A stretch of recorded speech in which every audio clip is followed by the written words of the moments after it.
What's up again? Thanks for watching this video, for clicking on it, because a lot of y'all click and don't watch it. So if you're about to watch it, thank you. So this guy right here named Carl Crusher, about a month ago, this video only got 28,000 views, right? A month ago, he's out doing what he does on his exploring, whatever he had in mind, his expedition. He comes across these giant, unusual structures. Now, these scientists and these so-called people that got their college degrees and don't want to admit that they got a piece of paper off a bunch of lies would tell you that, well, this is a rock formed by the earth, and the way that it's formed, it's because of erosion and the wind did this, and that. But anybody that have eyes, we can see them, and anybody that has an imagination in the brain can sense what the hell is this about, right? Started exploring all the snow and the rain and the runoff and everything. There is flakes all over the ground here. This is a place where people usually come up here and just like do campfires, break beer bottles and stuff, but there is arrowhead flakes and stuff all over the ground. Right here. All over. There's a flake. There's a flake. All in the ground here in the mud is actual artifacts from tool making. Look at that. They're just laying all over the ground. Here is a really big one right there. Right? And there's also litter and debris and trash, nails everywhere, broken glass. Right here. Yeah, the litter and debris is probably by so-called human beings. That's what they good for, destroying the planet. But he said bow, right? So a bow is a weapon, right? Look at this structure right here. Now look at this. 1, 2, 3. Could that possibly have been the eyeballs? 1, 2. Could this possibly been his nostrils? Look at the way this is looking. Now, you can say somebody took a bunch of stones, you know what I'm saying, carved it and placed it to make it look like teeth. And it would take somebody going there, picking it up and proving that. Doesn't that look like a dinosaur? Because it's easy to say something is fake from far away when you know that you're not capable of going to this place and debunking shit. It's so cool.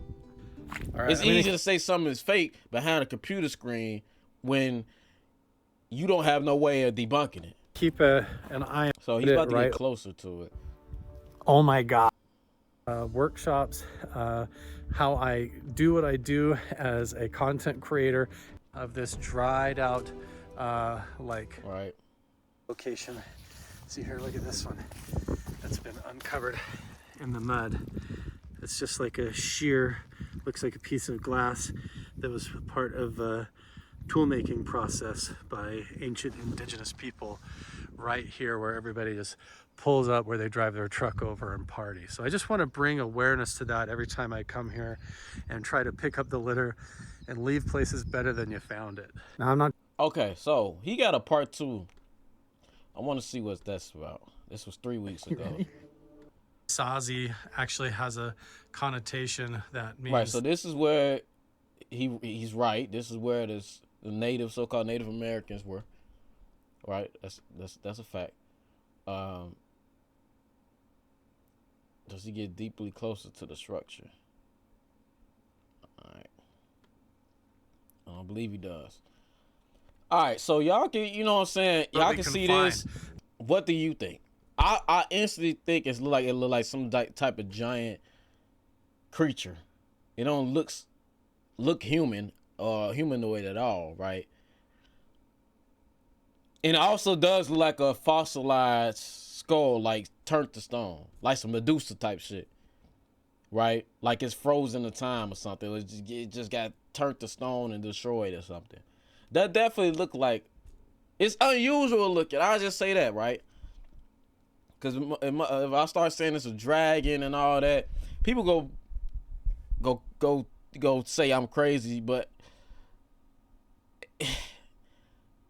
why is it crazy to believe that this place, like, y'all believe in giant fucking reptiles that was 200 feet tall, but dragons can't exist? I mean, dinosaurs are painted. They make up the way dinosaurs look. They make up the skin of them. Because no dinosaur, so-called dinosaur, has ever been found with a full flesh body, right? Which means that they could take the bones and make up whatever they want to do. Just like Rashad said, they're actually fake. They're actually fake bones. They're made out of plastic. And the real bones of giants were the Nephilim, or the Anunnaki, that used to be our ancestors, giant people, before they destroyed the trees, before they blew out the second sun and destroyed the crystal towers, right? You had things like that exist, and then you had things that de-evolutionized itself. Because think about it. So-called everything was bigger back then, right? Proof of that, you still have a crocodile, right? That's alive now. This is supposed to be some type of prehistoric creature that's been around for millions of years. It'll tell you that a crocodile used to be very, very, very big. But all of a sudden now it's small. Why is that? Because due to, they say, the oxygen. Well, back then it used to be hydrogen, but they tell you oxygen. And due to a low amount of it. Also, them giant trees, because we know trees produces that chemicals that let people breathe. So therefore, right, a bigger a tree, the more of it is going to give off. Right? So, I mean, the bigger that the beings are going to be. Right? So, they cut down the giant trees and all this, which means they can't give out that much hydrogen anymore. Everything had to shrink, right? Even us, we had to shrink, right? So we all shrunk, and this right here is just marvelous, because it must have meant that this got turned to stone before that happened. Otherwise, the skull itself most likely would have been like small, like smaller or whatever. Or it's also, it might have did shrunk. It might actually have been bigger than that. It ain't no telling, right? There's no telling, right? So, yeah, that's this video.